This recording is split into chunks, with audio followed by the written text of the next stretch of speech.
Vous avez la parole, vous qui en avez un petit peu marre, et le mot est faible, de voir les pigeons proliférer à Château-Gontier-sur-Mayenne. Ça n'est pas Paris, mais il y a tout de même beaucoup de volatiles qui, il faut le savoir, par couple, font une centaine de petits par an, avec évidemment tous les désagréments que cela peut générer. Alors avant que ça dégénère, eh bien, la ville a opté pour un pigeonnier contraceptif.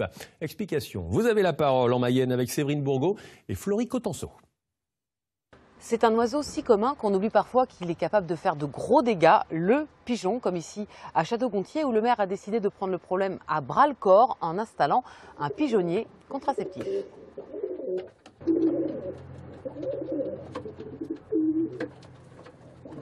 Ça pullule un petit peu d'infections et de maladies quand même si beaucoup ne sont pas transmissibles.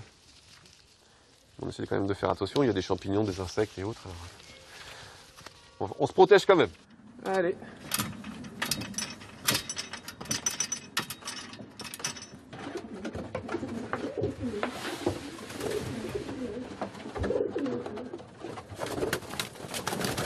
Donc je vais récupérer un des œufs sur un nid, je vais juste faire un tout petit trou.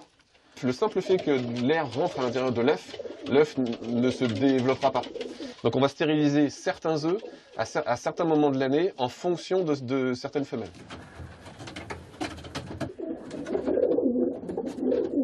Donc là, je vais leur remettre du maïs en priorité et de l'orge. Là, en l'occurrence, dans le pigeonnier, ils ont tout ce qu'il faut. Là, ils ont 80 kg de nourriture. Ils ont encore à peu près 20 litres d'eau, 25 litres d'eau.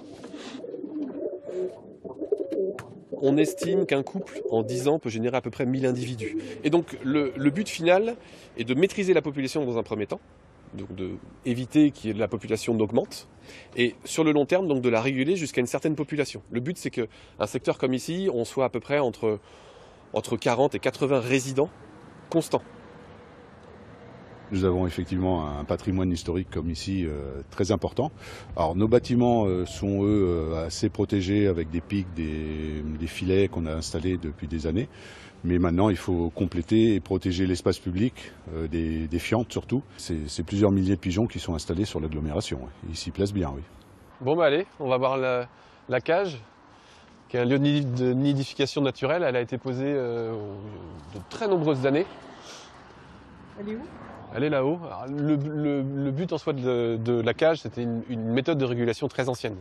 La cage, par défaut, a été utilisée depuis 50-60 ans pour réguler la population. Depuis quelques années, les communes ont tendance à un petit peu mettre ça de côté et justement proposer des pigeonniers qui est beaucoup moins invasif. Bon, bah du coup, on constate la cage. Il n'y a pas grand monde dedans. Alors, celui-là, en l'occurrence, il va rester ici. Normalement, lui, créant de la vie dans cette fameuse cage, ça peut potentiellement attirer d'autres pigeons. A l'inverse, si dans la cage elle-même, il y avait eu beaucoup d'individus, souvent les plus âgés et les malades sont malheureusement euthanasiés, et ça, on n'a pas le choix de faire autrement. Par contre, la population restante, on les conserve, on les garde en volière, et nous les réadaptons à la vie aux pigeonniers.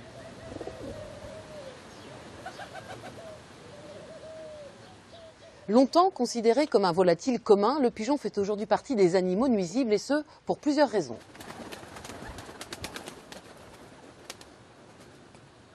L'ensemble de l'écosystème est perturbé, ça on le sait. Il y a moins de rapaces par exemple, et c'est vrai que le fait qu'il y ait moins de rapaces font que les pigeons sont plus libres. La prolifération va très très vite et ça s'est emballé au fil du temps, puisque pendant toute une période, il n'y a pas eu de véritable régulation. On n'a pas vu le phénomène arriver comme il est aujourd'hui en fait. Ce pigeonnier contraceptif, installé il y a quelques semaines, il faudra encore attendre environ 1 an avant d'avoir les premiers résultats sur la régulation du volatile à Château-Gontier.